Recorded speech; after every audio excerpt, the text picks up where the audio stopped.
नमस्कार, बिहार मिथिला न्यूज में आपका स्वागत है। मैं मनोज। देखिए, पूरे देश में जिस तरह धरना प्रदर्शन आक्रोश हो रहा है उसका विश्लेषण आवश्यक है। हम विश्लेषण इसलिए भी करना चाहते हैं कि देखिए, हिंसा कभी भी किसी भी रूप में सही नहीं है। जो भी संविधान के मानने वाले हैं वो हिंसा नहीं करे, आंदोलन करे, प्रजातांत्रिक तरीके से विरोध करे। अगर शिक्षा मंत्री को, केंद्रीय शिक्षा मंत्री धर्मेंद्र प्रधान को हटाने की मांग है तो वो बड़ी अलग सिलसिलेवार ढंग से कर सकते हैं। लेकिन अगर आप रोड़ेबाजी करते हैं, लाठियां चलाते हैं, किसी विधायक की गाड़ी को घेरते हैं तो ये किसी भी तरह से सच नहीं है। विरोध का सबको अधिकार है, आप विरोध कीजिए। हम लोग आपके विरोध प्रदर्शन को लगातार दिखा रहे हैं। लेकिन अगर आपके विरोध प्रदर्शन में हंगामे के भेंट अगर आप ही में से कुछ लोग चढ़ जाते हैं, घायल हो जाते हैं, कोई काम नहीं देगा। आज कुछ लोग घायल हुए हैं, हम आपको डीएमसीएच बताते हैं। उनको कोई राजनीतिक दल काम नहीं देगा, उनको कोई सरकार प्रशासन काम नहीं देगा। उनको जिन लोगों ने व्हाट्सएप के जरिए उन लोगों को बुलाया था और ये खुद उत्तेजित होकर वहां गए थे और चोटिल होकर आ गए, डीएमसीएच में भर्ती हैं या अलग अलग जगह भर्ती हैं, उनको वो लोग काम नहीं देंगे। व्हाट्सएप से करना जो करना था उन लोग का अपना खेल हो गया। लेकिन जो घायल हैं उनको काम देगा उनके परिवार के लोग।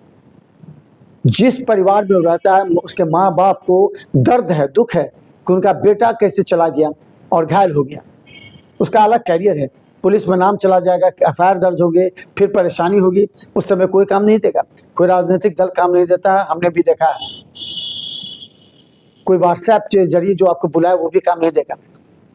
लेकिन माँ बाप को दुख होता है जब उसके बेटा घायल हो जाता है, वो बेटा आंदोलन में चला, आंदोलन की भेंट चढ़ जाता है, उसी में कभी गोली चल जाती है, लाठी चार्ज हो जाता है, कुछ हो जाता है। इस परिस्थिति में निश्चित तौर पर ऐसे छात्र को समझना चाहिए, छात्र का काम आंदोलन करना नहीं है, छात्र का काम पढ़ाई करना है। आंदोलन करने का काम नेताओं को, जो छात्र संगठन से जुड़े हुए नेता हैं वो कर सकते हैं। लेकिन जो छात्र जो नीट की तैयारी करते हैं, क्या ऐसे छात्रों को अब जरूरत है वहाँ पर? क्या वो पढ़ाई छोड़ करके जाएंगे? दूसरी बात, नीट में जिस तरह 21 लाख से अधिक छात्रों की सफलता की बात की जा रही है, 11 लाख से भी ज़्यादा छात्र अच्छे अंक लेके सफल हो चुके हैं। अब वो लोग का काउंसलिंग चल रहा है, वो लोग का नाम लिखाया जा रहा है, वो लोग स्कूल के कॉलेज का चयन कर रहे हैं, कौन सा चयन हो, कहाँ से काउंसलिंग आ रहा है। तो फिर इस तरह का विरोध प्रदर्शन करने का क्या हक है? क्या इसी सरकार में पेपर लीक हुए हैं? पेपर लीक पहले भी होते थे। आप हर चौक चौराहा पर शांतिपूर्ण प्रदर्शन कीजिए, हर मीडिया आपको दिखाएगी। लेकिन आपके भीड़ में कुछ अराजक तत्व घुस जाते हैं, कुछ उपद्रवी घुस जाते हैं, जो आपके चेहरे को बदनाम करते हैं। वो अपना रोटियां सेक लेते हैं और आपके इस आंदोलन को पूरी तरह प्रभावित कर देते हैं, दिशा मोड़ देते हैं। कुछ विपक्ष के कुछ नेताओं के इशारे पर वो लोग काम करते हैं, लाठी चला देते हैं, कभी जाकर के आपको रोड़ेबाजी कर देंगे और वो गायब हो जाएंगे, फंस जाते हैं। जो बेचारे जो वास्तव में आंदोलनकारी हैं वो फंस जाते हैं। इस परिस्थिति में आज के समय में बहुत सोच समझ के कदम उठाने की आवश्यकता है। विरोध प्रदर्शन का हक है, विरोध प्रदर्शन का एक तरीका होता है, लेकिन उस विरोध प्रदर्शन के जरिए आप अपने आप को पूरी तरह कानून के लपेटे में ना आए, परिवार के साथ रिश्ता न तोड़े। देखिए, हम बताते हैं कि हम आपको दरभंगा में जब हम लोग स्टूडेंट यूनियन में थे, हम लोग एआईएसएफ से हम लोगों ने राजनीति प्रारंभ की थी। राजनीति क्या, नेता के साथ हम लोग जाते थे, कभी भी विश्वविद्यालय में होते थे। बैजू जी, बैद्यनाथ चौधरी बैजू उस समय के छात्र यूनियन के नेता थे।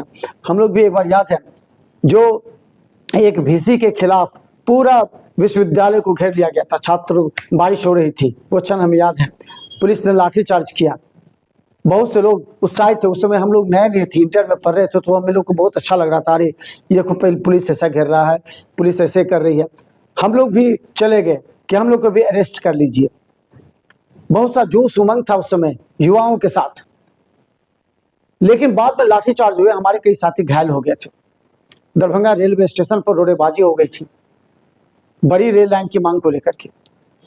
वो सारे घटनाक्रम जब याद आता है तो याद आता है कि जिन लोगों को चोट लगी थी उन लोगों को कोई पूछने वाला नहीं, लेकिन उनका आंदोलन सफल हो गया। बड़ी रेल लाइन बन गई, विश्वविद्यालय में जो बदलाव करने थे वो हो गए। लेकिन क्या एक शिक्षा मंत्री को टारगेट करके आप इस व्यवस्था को सुधार सकते हैं? पेपर लीक एक गंभीर बीमारी की तरह, जो की तरह हमारे इस पूरे सिस्टम में चिपक गया है। हर जगह भ्रष्टाचार है, क्या जो लोग आंदोलन करवा रहे हैं विपक्षी, क्या वो नहीं मानते हैं कि सिस्टम में उनके समय में भी जोंक की तरह भ्रष्टाचार, अपराध ये सब था? पेपर लीक होते थे, पैसा दे करके किसी की नौकरी हो जाती थी। तो इस मुद्दे को ऐसा गंभीरता से उठाइए ताकि आपका मुद्दा जनता का मुद्दा बन जाए, लेकिन ये मुद्दा भीड़ की भेंट ना चढ़ जाए और बाद में लोगों को अफसोस हो कि बेकार हम इस मुद्दे के साथ उन लोगों के साथ गए। मुद्दा आपका अच्छा है लेकिन तरीका गलत है। जब लाठीचार्ज जोड़ेबाजी होती है, आप लोग भगदड़ मच जाते हैं, लूटपाट करते हैं, गाड़ियों को तोड़ फोड़ करते हैं, ये सब किसी भी तरह आंदोलन का हिस्सा नहीं हो सकता है। इस बात को समझिए। अगर आपको कोई भड़काते हैं, उकसाते हैं, सोशल मीडिया के जरिए बुलाते हैं, तो जाने से पहले एक बार अपने परिवार से पूछ लीजिए, क्योंकि कल कोई हादसा होता है तो कोई काम नहीं देगा।